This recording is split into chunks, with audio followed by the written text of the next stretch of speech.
ನಮಸ್ಕಾರ ಸರ್, ಇದು ಒಂದು ರಸ್ತೆ. ಇದು ಬಲಗಡೆಗೆ ಟರ್ನ್ ಆಗಿ ಈ ತೋಟ ಕಾಣಿದೆಯಲ್ಲ ಅಲ್ಲಿಗೆ ಹೋಗುತ್ತೆ. ಅಲ್ಲಿಂದ ಮುಂದೆ ಹೋದರೆ 500 ಮೀಟ್ರಲ್ಲಿ ವಿಲೇಜ್ ಇದೆ. ಸೊ ಬಂದರೆ ಹೀಗೆ ಒಳಗಡೆಗೆ ಇದೊಂದು ರಸ್ತೆ ಹೀಗೆ ಹೋಗುತ್ತೆ ಮುಂದೆ ಜಮೀನುಗಳಿಗೆ. ಸೊ ಲ್ಯಾಂಡ್ ಬಂದು ಇದು 2 ಎಕರೆ 1 ಕುಂಟೆ, ಇದೆಲ್ಲ ರಸ್ತೆನೇ. ಇದರಲ್ಲಿ ತೆಂಗು, ಅಡಿಕೆ, ಬೋರು ಎಲ್ಲ ಇದೆ. ಸೊ ಇದು ಓನರ್ ಹೌಸು ಮತ್ತು ಲೇಬರ್ ಹೌಸು. ಸೊ ಇವರು CC ಕ್ಯಾಮ್ರಾ ಎಲ್ಲ ಫಿಟ್ ಮಾಡಿದ್ದಾರೆ. ಇದು ಜಿನ್ಸಿಟ್ ಹೌಸು. ಸೊ ಈ ರಸ್ತೆ ಬಂದು ಇದು ಜಮೀನಿಗೆ ವೆಸ್ಟಲ್ಲಿ ಬರ್ತದೆ. ಇದೆಲ್ಲ ಲ್ಯಾಂಡೇ. ಸೊ ಈ ಕಡೆನೂ ಕೂಡ ಒಂದು ಫಾರ್ಮ್ ಹೌಸ್ ಇದೆ. ಇದು ಕೂಡ ಎಲ್ಲ ಬೆಂಗಳೂರಿನವ್ರದೇ. ಸೊ ಇದೀಗ ರಸ್ತೆ ಮುಂದೆ ಜಮೀನುಗಳಿಗೆ ಹೋಗುತ್ತೆ. ಸೊ ನಾನೀಗ ಲ್ಯಾಂಡ್ ಒಳಗಡೆ ಎಲ್ಲ ತೋರಿಸ್ತೀನಿ. ಸೊ ಬೌಂಡ್ರಿ ಫುಲ್ಲು ಫೆನ್ಸಿಂಗ್ ಆಗಿದೆ.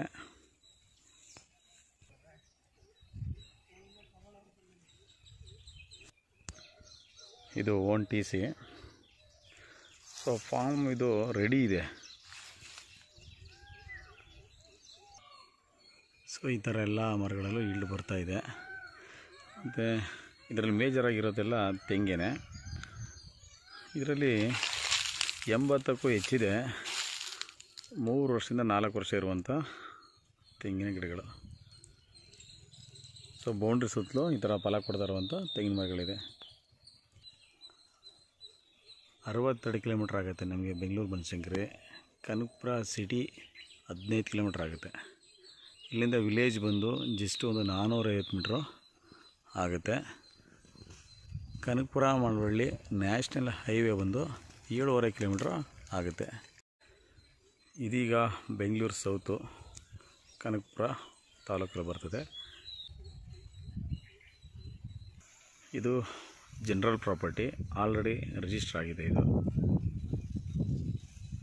ಮತ್ತು ಇದರಲ್ಲಿ ಅಡಿಕೆ ಗಿಡಗಳು ಕೂಡ ಇದ್ದಾವೆ. ಎಲ್ಲವೂ ಕೂಡ 1 ವರ್ಷದದು. ಫುಲ್ ರೆಡ್ ಇದೆ ಸಾಯಿಲ್. ನಮಗೆ ತೆಂಗಿನ ತೋಟನೇ ಬೇಕು ಅಂತ ಕೇಳ್ತಾರೆ ಅವ್ರಿಗೆ ಈ ಲ್ಯಾಂಡು ಸಿಗುತ್ತೆ. ಸೊ ಇದರಲ್ಲಿ ಹೆವಿ ವಾಟ್ರ್ ಇರುವಂಥ ಒಂದು ರನ್ನಿಂಗ್ ಬೋರ್ ಇದೆ.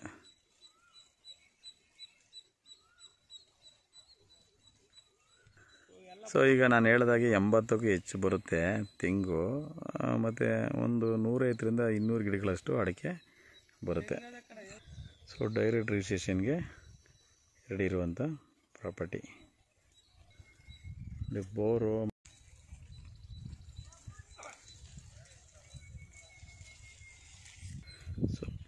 ಸೊ ಬೌಂಡ್ರಿ ಸುತ್ತಲೂ ಫೆನ್ಸಿಂಗ್ ಆಗಿದೆ. ವಿಲೇಜ್ ಜಸ್ಟ್ ಒಂದು 405 ಮೀಟ್ರಲ್ಲಿ ಸಿಗುತ್ತೆ. ಸೊ ಜಸ್ಟು ಇನ್ನೊಂದು 2 ವರ್ಷದಲ್ಲಿ ಇದರಲ್ಲೆಲ್ಲ ಇನ್ನೂ ಈಲ್ಡು ಬರುತ್ತೆ. ಸೊ ಇದನ್ನು ಯಾರಾದರೂ ಇಬ್ಬರು ಫ್ರೆಂಡ್ಸು ಕೂಡ ಇದನ್ನು ಶೇರ್ ಮಾಡ್ಕೋಬೋದು. ಯಾಕಂದರೆ ವೆಸ್ಟ್ಗೆ ಇದು ರೋಡ್ಗೆ ಲೆಂತಾಗಿ ಬರುತ್ತೆ.